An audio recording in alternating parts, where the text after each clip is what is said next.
Hello മക്കളെ, നമ്മളിന്ന് study ടൈമിൽ എടുക്കുന്നത് 6ാം ക്ലാസ്സിൻ്റെ കേരള പാഠാവലിയാണ്. അതിൽ ചട്ടിപ്പത്തിരി എന്നുള്ള പാഠഭാഗമാണ് കേട്ടോ. അപ്പോൾ ഇനി നമുക്ക് മറ്റൊരു അടുക്കളയിലേക്ക് പോകാം. അപ്പോൾ കഴിഞ്ഞ ക്ലാസ്സിൽ നമ്മൾ എന്താ പറഞ്ഞിട്ടുള്ളത്? അടുക്കളയിൽ അമ്മമാരുടെ ജീവിതത്തെക്കുറിച്ചിട്ടാണ് അല്ലേ. ഇനി നമുക്ക് ചട്ടിപ്പത്തിരി എന്ന കഥ നോക്കിയാലോ. അതിർമാൻ പിയ്യാപ്പിള വൈകുന്നേരം തന്നെ സാമാനങ്ങളൊക്കെ വരുത്തിച്ചു. പിറ്റേന്ന് രാവിലെ ചട്ടിപ്പത്തിരിയുടെ ഇതിഹാസം ആരംഭിക്കുന്നു. വാങ്ങിയ സാധനങ്ങളൊക്കെ എണ്ണം നോക്കി നോക്കേണ്ടതാണ്. ഏറെ കുട്ടികളുള്ള പുരയാണ്. കുട്ടികളുടെ കൈകൾ എല്ലായിടത്തും എത്തും. 2 റാത്തൽ ഗോതമ്പപ്പൊടി. റാത്തൽ എന്ന് പറയുന്നത് പണ്ടത്തെ ഒരളവാണ് കേട്ടോ. 30 കോഴിമുട്ട, 1/2 റാത്തൽ വെള്ള കിസ്മിസ്, 1/2 റാത്തൽ കസ്കസ്, 1/4 റാത്തൽ ബദാം, 1/2 റാത്തൽ നല്ല പശുവിൻ നെയ്യ്, 1/2 റാത്തൽ പഞ്ചസാര, 5 റുപ്പിക തൂക്കം ഏലത്തിരി, 1/4 കുപ്പി പനിനീർ. എല്ലാം കണക്ക് പോലെയുണ്ട്. ഇനി വേണ്ടത് 1/4 സേർ പാലാണ്. സേർ എന്ന് പറയുന്നതും ഒരളവാണ് കേട്ടോ. നേരത്തെ വാങ്ങി വെച്ചാൽ തെരത്തു പോകും. തെരത്തു പോകും എന്ന് പറഞ്ഞാൽ കേടായി പോകും. പക്കീർച്ചി താത്ത പയ്യുംപാല് കൊണ്ടാന്നോ? ബിച്ചായിഷി താത്ത ചോദിച്ചു. അപ്പോൾ മറുപടി പറയാണ്, മൂപ്പത്തി എപ്പം കൊണ്ടാർന്നിക്കണ്, ഞാൻ ഉറിയുമ്മൽ മൂടി വെച്ചിക്കണ്, കൽമേയി പറഞ്ഞു. കൽമേയി പാലും അടുത്തു തന്നെ കൊണ്ടുവന്ന് വെച്ചു. ബിച്ചായിഷി താത്ത ഗോതമ്പപ്പൊടിയെടുത്ത് വെള്ളം ചേർത്ത് കുഴച്ച് മാവാക്കി വെച്ചു. അതിനിടയ്ക്ക് കൽമേയി വെള്ളം നിറച്ച ഒരു പിഞ്ഞാണത്തിൽ ബദമെടുത്തിട്ടു. പൊതിരട്ടെ. പാത്തുമ്മയി താത്ത 30 കോഴിമുട്ടയും ഉടച്ച് സാനിൽ പാർന്നു. സാന് എന്ന് പറയുന്നതും ഒരു വട്ടത്തിലുള്ള ഒരു പ്ലേറ്റിനാണ് കേട്ടോ. പിന്നെ പിഞ്ഞാണെന്ന് പറയുന്നത് ഒരു നമ്മൾ കറിയൊക്കെ വിളമ്പുന്ന പോലത്തെ ഒരു പാത്രത്തിനാണ്.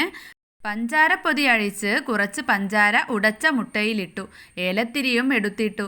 അതാ പനിനീരിൻ്റെ കുപ്പി ഇങ്ങോട്ടെടുമോളെ. കൽമേയി പനിനീരിൻ്റെ കുപ്പി നീക്കി വെച്ചപ്പോൾ കുറച്ച് പനിനീരും ആ മുട്ടയിൽ ചേർത്തു. ആസ തിരിക്കുന്ന മാതിരി വലതുകൈ ചലിപ്പിച്ച് മുട്ടയുടച്ചത് അടിക്കാൻ തുടങ്ങി.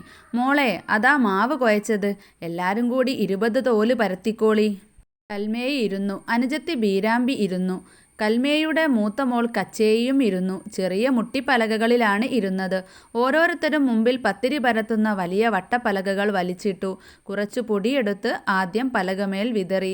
കുഴച്ച മാവെടുത്ത് 3 പേരും കൂടി 20 ഉരുളകളാക്കി ഉരുട്ടി.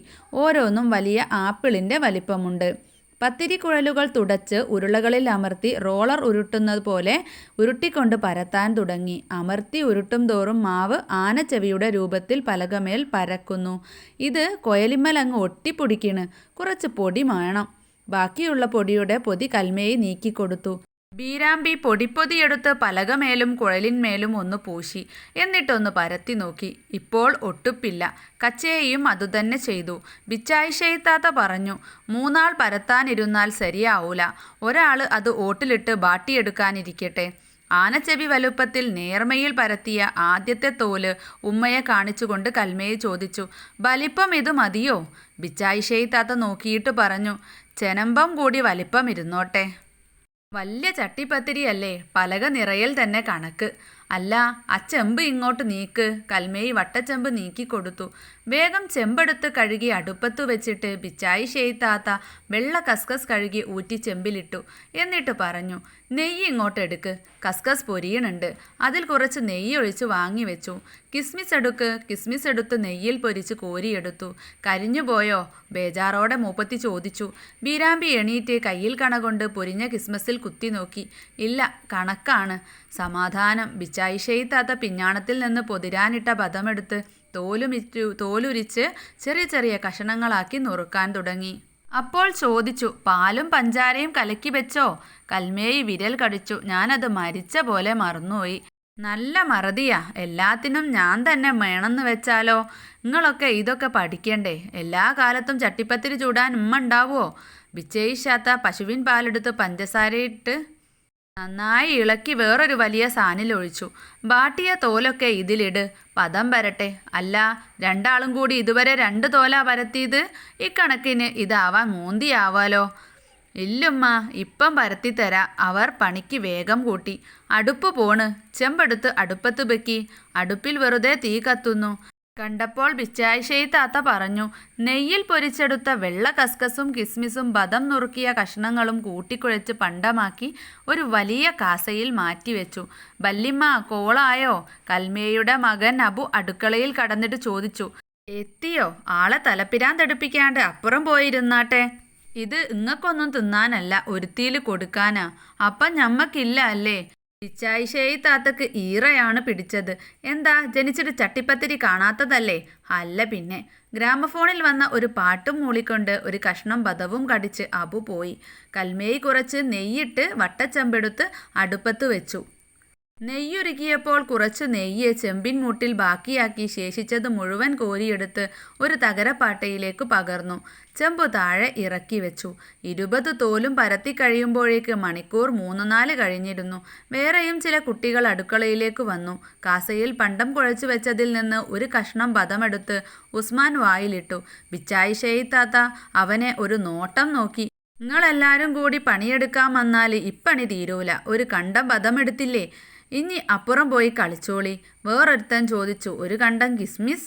മാവ് പരത്തി തോലാക്കിയവരും പരത്തിയ തോല് ഓട്ടിലിട്ട് വാട്ടിയവളും എണീറ്റ് പത്തിരി പലകകൾ മാറ്റിവെച്ചപ്പോൾ ബിച്ചായി ഷെയ്ത്താത്ത ചോദിച്ചു, 20 തോല് തികച്ചോ ഇല്ലേ? അവർ ഒരിക്കൽ കൂടി എണ്ണി. ഉണ്ട്. ഇനി കയ്യാക്കത്തിന് ഒരാൾ ഇവിടെ നിന്നാ മതി. കൽമേയി നിന്നു. മറ്റു 2 പേർ അടുക്കളയിൽ നിന്ന് പോയി. ബിച്ചായി ഷെയ്ത്താത്ത പാലിൽ പദം വരാനിട്ട വാട്ടിയ 2 തോലുകൾ ഒന്നിനു മുകളിൽ മറ്റൊന്നായി നെയ്യുള്ള ചെമ്പിലിട്ടു. പണ്ടം ഇങ്ങോട്ടെടുക്ക്. കസ്കസും കിസ്മിസും ചേർത്ത് കുഴച്ച പണ്ടം കൽമേയി എടുത്തു നീട്ടി. അട്ടിയായി വെച്ച 2 തോലിൻ്റെ മീതെ മൂപ്പത്തി കുറച്ച് പണ്ടം വിതറി. എന്നിട്ട് പഞ്ചസാരയും മേലത്തിരിയും പനിനീരും ചേർത്ത് കലക്കി അടിച്ചു വെച്ച കോഴിമുട്ട കൊഴുപ്പിൽ നിന്നും കുറച്ചെടുത്ത് പണ്ടത്തിന്മേൽ പാർന്നു. ചാഞ്ഞും ചെരിഞ്ഞും നോക്കി. മുട്ട കലക്കിയത് തോലിൻ്റെ എല്ലാ ഭാഗത്തും എത്തിയോ? അതിനു മീതെ പിന്നെ ഒറ്റ തോലാണ് എടുത്തു വെച്ചത്. അതിനു മീതെയും പണ്ടമിട്ട് മുട്ട കലക്കിയതും പാർന്നു. പടച്ചോനെ, ഇത് നന്നാകണേ. ആളുകളെ കൊണ്ട് പറയിക്കരുതേ. ആയോ? ഏതോ കുട്ടി അടുക്കള വാതിൽക്കൽ നിന്ന് ചോദിച്ചു. ബിച്ചായി ഷെയ്ത്താത്ത അതു കേട്ടില്ല. അതെന്നല്ല, ലോകത്തിലെ മറ്റൊരൊച്ചയും കേട്ടില്ല. കണ്ണും കൽബും ആത്മാവും ഒക്കെ ചെമ്പിനകത്ത് രൂപം പ്രാപിച്ചു വരുന്ന ചട്ടിപ്പത്തിരിയുടെ സൃഷ്ടികർമ്മത്തിൽ തറച്ചു നിൽക്കുന്നു. കണ്ണോ മനസ്സോ ഒന്ന് തെറ്റിയാൽ കുപ്പായം വിയർപ്പിലൊട്ടി. നെറ്റിയുടെ 2 അറ്റങ്ങളിലും പളുങ്കിൻ്റെ മണി പോലെ വിയർപ്പിൻ്റെ തുള്ളികൾ ഉരുണ്ടുകൂടി നിന്നു. മനസ്സ് വട്ടച്ചെമ്പിനകത്തു മാത്രം വട്ടമിട്ടു പറക്കുന്നു. നന്നായാൽ മതി റബ്ബേ. ബിച്ചായി ഷെയ്ത്താത്ത ആദ്യം ചെയ്തതു തന്നെ ആവർത്തിക്കുന്നു. 4ാമത് തോല് വെച്ചു. എല്ലാം ക്രമമനുസരിച്ചു നടക്കുന്നു. 19ാമത്തെ തോലാണ്. 20 തികയുന്നു. നിവർന്നു നിന്നു നോക്കി. ബാക്കിയുള്ള പണ്ടം മുഴുവൻ 20ാമത്തെ തോലിൻ്റെ മുകളിൽ വിതറി. ചാഞ്ഞും ചെരിഞ്ഞും നോക്കി. എല്ലാം സമമായി പതിഞ്ഞിരിക്കുന്നു. മുട്ട കലക്കിയ സാൻ കയ്യിലെടുത്തു. അത് മുഴുവൻ വടിച്ച് അവസാനത്തെ തോലിനു മീതെ നടുവിൽ പാർന്നു. എല്ലാ ഭാഗത്തേക്കും ഒലിച്ച് സമമാകുന്നു. 31 നിവർന്ന് കൈ കുടഞ്ഞു. ഊർന്നു വീണ തട്ടം നേരെയാക്കി. എന്നിട്ട് ബിസ്മില്ലാ. വിറയ്ക്കുന്ന കൈകളോടെ ചെമ്പ് അടുപ്പത്ത് കയറ്റുന്നു. മൂടിയെടുത്ത് ചെമ്പിന് മുകളിൽ വെച്ചു. അടുപ്പിലെ ചകിരിത്തിരിയിൽ നിന്ന് കുറച്ചെടുത്ത് ചെമ്പിന് മുകളിലിട്ടു. പുതിയ ചകിരിയുമിട്ടു. അടുപ്പിലെ തീയൊന്ന് ഉള്ളോട്ട് തള്ളി. മാറി നിന്ന് അടിയിലും മുകളിലും തീ ശരിയായ നിലയിലാണോ എന്ന് നോക്കി. ബറാബർ. റബ്ബേ, ഇത് നന്നാകണേ.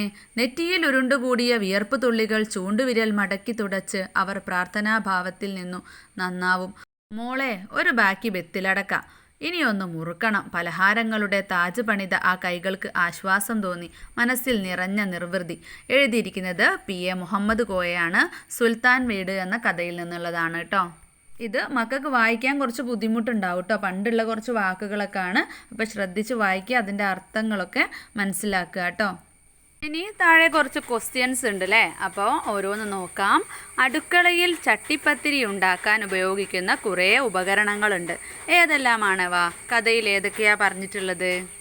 സാന് വേണം, കോഴിമുട്ട ഉടച്ചു പാരാൻ, പിഞ്ഞാണം, ബദാം പൊതിർക്കാൻ, വട്ടപ്പലകകൾ അല്ലേ, പത്തിരി പരത്താൻ വേണം, മുട്ടിപ്പലക ഇരിക്കാൻ വേണം, പത്തിരിക്കുഴൽ വേണം, വട്ടച്ചെമ്പ്, കയ്യിൽ കണ, തകരപ്പാട്ട, കാസ തുടങ്ങിയവ വേണം അല്ലേ?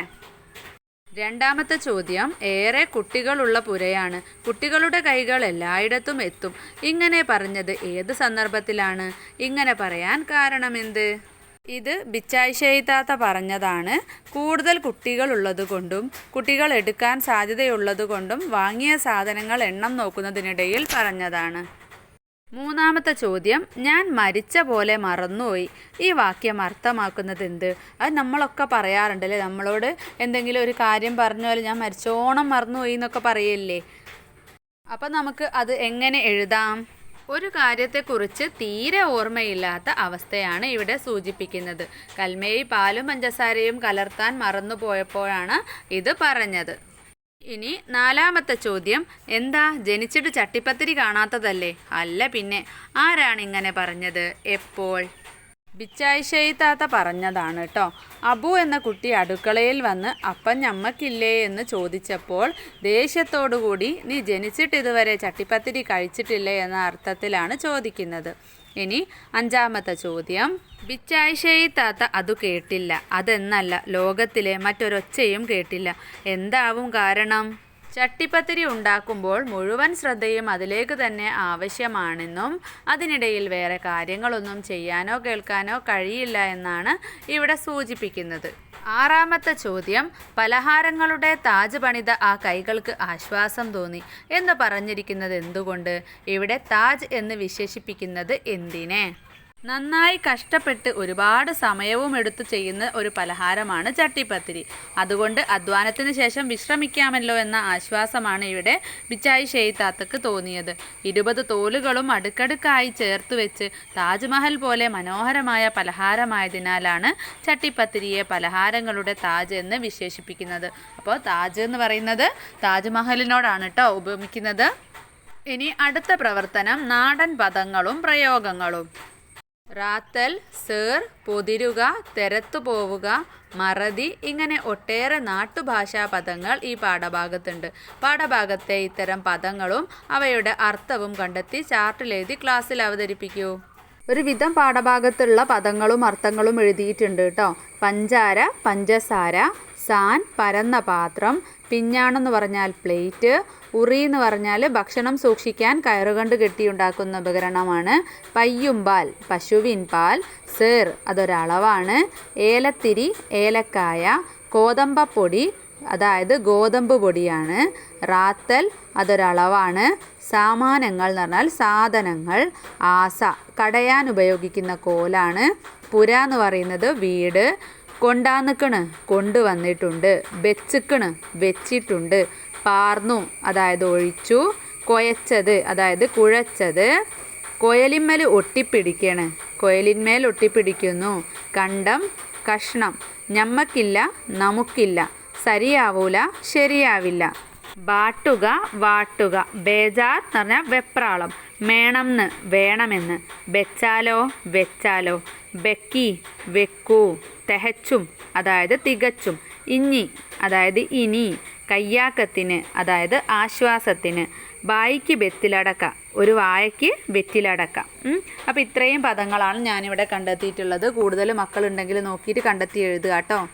അടുത്ത പ്രവർത്തനം, താജ് പണിയുന്ന താത്ത. പലഹാരങ്ങളുടെ താജ് പണിയുന്ന ബിച്ചായിഷയി താത്തയെ ഈ കഥ വായിക്കാത്ത കൂട്ടുകാർക്ക് പരിചയപ്പെടുത്തുന്നതിനായി ഒരു കത്തെഴുതൂ. അപ്പോൾ നിങ്ങൾ ഈ കഥ വായിച്ചത് വെച്ചിട്ട് ബിച്ചായിഷയി താത്തനെ കുറിച്ചിട്ട് ഒരു കത്തിലൂടെ നിങ്ങളുടെ കൂട്ടുകാർക്കോ ആർക്കെങ്കിലും എഴുതുന്ന രീതിയിലാണ് കേട്ടോ വേണ്ടത്. അപ്പോൾ ഇവിടെ ഒരു മോഡൽ ചെയ്യാം. ആദ്യം നിങ്ങൾക്ക് ഡേറ്റും ദിവസവും എഴുതാം. എന്നിട്ട് പ്രിയപ്പെട്ട ചിന്നുവിന്, നിനക്ക് സുഖമല്ലേ? എനിക്കിവിടെ സുഖം തന്നെ. സ്കൂൾ തുറന്നിട്ട് 1 മാസത്തോളമായില്ലേ? നീ എന്നാണ് വരുന്നത്? നിന്റെ അസുഖമെല്ലാം മാറിയോ? ഇവിടെ സ്കൂളിൽ പാഠങ്ങളൊക്കെ എടുത്തു തുടങ്ങി. മലയാളത്തിൽ നല്ലൊരു കഥയുണ്ട്. PA മുഹമ്മദ് കോയ എഴുതിയ കഥയുടെ പേര് ചട്ടിപ്പത്തിരി എന്നാണ്. സുൽത്താൻ വീടാണ് കഥാപശ്ചാത്തലം. ബിച്ചായിഷയി താത്ത എന്നൊരു ഉമ്മുമ്മയുടെ കഥയാണ്. അവർ വീട്ടിലെ വിരുന്നുകാർക്ക് വേണ്ടി മക്കളെയും കൂട്ടി നല്ല ശ്രദ്ധയോടെ ചട്ടിപ്പത്തിരി ഉണ്ടാക്കുന്നു.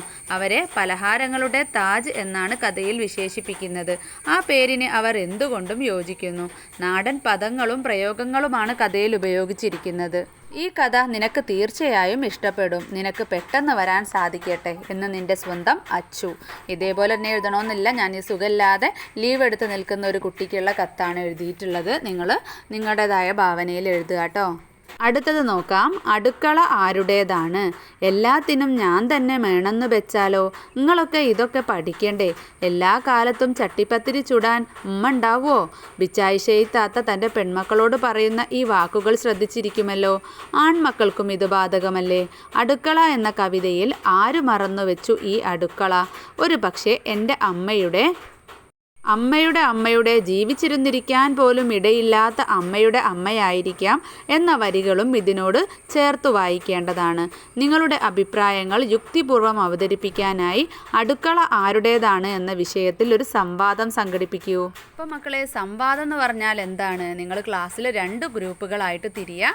എന്നിട്ട് ആരുടേതാണ് അടുക്കള, അല്ലേ, അടുക്കള ആരുടേതാണ് എന്നുള്ള രീതിയിൽ ഒരു ടീം എന്താണ് സ്ത്രീകളുടേതാണ് അടുക്കള എന്നും മറ്റൊരു ടീം സ്ത്രീകൾക്കും പുരുഷന്മാർക്കും ഒരേപോലെ കൈകാര്യം ചെയ്യാനുള്ളതാണ് അടുക്കള എന്നുള്ള രീതിയിൽ അങ്ങോട്ടും ഇങ്ങോട്ടും വാദിക്കട്ടോ. നിങ്ങളുടെ അഭിപ്രായങ്ങൾ പങ്കുവെക്കുക. അങ്ങോട്ടും ഇങ്ങോട്ടും നിങ്ങൾ എന്ത് ചെയ്യുക, ഓരോരുത്തരുടേതാണ് ശരി എന്ന രീതിയിൽ നിങ്ങൾ സംവാദം സംഘടിപ്പിക്കണേ. എന്നാൽ പണ്ടുള്ള കാലത്തതിനല്ലേ സ്ത്രീകൾക്ക് മാത്രമുള്ളതാണ് അടുക്കള എന്നുള്ള ആ ഒരു ചിന്താഗതി ഉണ്ടായിരുന്നത്. ഇപ്പോൾ ഉള്ള കാലത്ത് ഹോട്ടലുകളിലൊക്കെ നോക്കിക്കുക, ആണുങ്ങളാണല്ലേ മുന്നിലുള്ളത് കുക്കിങ്ങിനൊക്കെ ആയിട്ട്. അപ്പോൾ ഇപ്പോഴുള്ള കാലത്ത് എല്ലാവരും മാറി ചിന്തിക്കാൻ തുടങ്ങിയിട്ടുണ്ട്. അപ്പോൾ ഇതൊക്കെ വെച്ചിട്ട് നിങ്ങളൊരു സംവാദം സംഘടിപ്പിക്കുക കേട്ടോ. അടുത്തത് അഭിനയിക്കാം. നിങ്ങളുടെ ചിന്തയിലുള്ള മാറിയ അടുക്കളയെ അഭിനയത്തിലൂടെ അവതരിപ്പിക്കുക. അപ്പോൾ നിങ്ങളത് ക്ലാസ്സിൽ ചെയ്യേണ്ട ഒരു പ്രവർത്തനമാണ്. അപ്പോൾ ഇത്രയാണ് ഈ ഒരു പാഠഭാഗത്തിൻ്റെ പ്രവർത്തനങ്ങളായിട്ടുള്ളത്. മക്കൾക്ക് ക്ലാസ് ഇഷ്ടപ്പെട്ടാൽ ലൈക്ക് ചെയ്യാനും ഷെയർ ചെയ്യാനും സബ്സ്ക്രൈബ് ചെയ്യാനും മറക്കരുത്. സ്റ്റഡി ടൈമിൻ്റെ മറ്റൊരു ക്ലാസ്സിൽ കാണാം.